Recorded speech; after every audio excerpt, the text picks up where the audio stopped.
प्रथाला सकाळी फ्रेश करून चोकोज खायला दिले, जे तिच्या फेवरेट्सपैकी एक आहे. त्यानंतरनं तिला स्कूलसाठी रेडी केलं आणि ती तिच्या पप्पांसोबत स्कूलला गेली. दुपारी घरी आल्यानंतरनं पहिलं तिला मी एक ऑरेंज खायला दिलं, कारण जेवणासाठी मी काहीही बनवलेलं नव्हतं. आज यांचा लंच ऑफिसमध्येच होणार होता आणि सकाळी ना मी नाश्त्यासाठी पोहेच बनवलेले होते.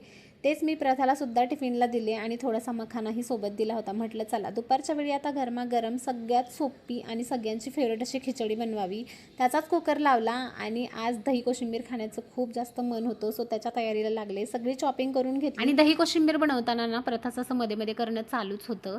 मी खूप सिंपल अशी कोशिंबीर बनवते, तडका वगैरे काही देत नाही. दह्यामध्ये ना सगळं चॉपिंग ॲड करायचं आणि सोबतच चाट मसाला आणि थोडंसं लाल तिखट घालायचं. खूप छान अशी कोशिंबीर लागते.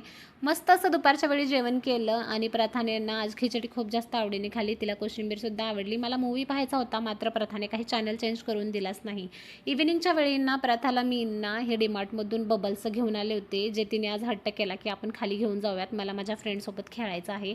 तिथे गेल्यानंतर न प्रथाचं आणि तिच्या फ्रेंडचं असं रनिंग करायचं चालू होतं. सोबतच मध्ये मध्ये त्यांना या बबल्सची सुद्धा आठवण येत होती आणि प्रथाना तिच्या रुसलेल्या फ्रेंडला म्हणत होती. हे पाहून ना मला फार छान वाटलं. या तिघींची ना खूप छान अशी मैत्री जमलेली आहे. आजच्या ब्लॉगमध्ये एवढंच. भेटत नेक्स्ट व्हिडिओमध्ये.